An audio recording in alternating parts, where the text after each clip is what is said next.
Welcome back to my channel.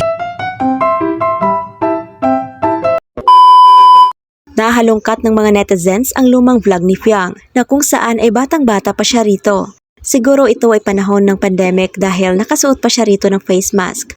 Sa murang edad ay maarte na talaga si Fiang, lalo na pagdating sa kanyang maamong mukha.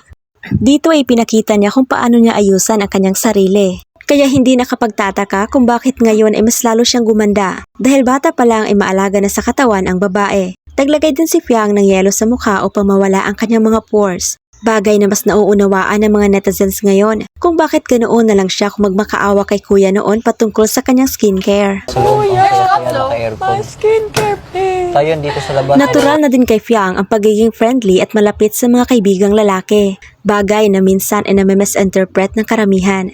Pagdating naman sa pagluluto ay bata pa lang ay marunong na magluto ang iabab. Kaya malabong pakitang tao lang ang kanyang ginagawang paghahanda ng pagkain para sa kanyang kapwa housemate sa loob ng bahay ni kuya. Ang videong ito ay nagpapatunay lamang na totoong iabab si Fiang at walang halong kaplastikan ang galawan sa loob ng bahay ni kuya. Binansagan siyang OA at maarte ngunit naaayon naman sa hitsura. May kaya ngunit nananatiling loke at marunong makisabay sa mga trip ng tropa. Samantala ay kapansin-pansin din na malaki ang naging improvement ni Fiang ngayon, lalo na kapag kasama niya si JM.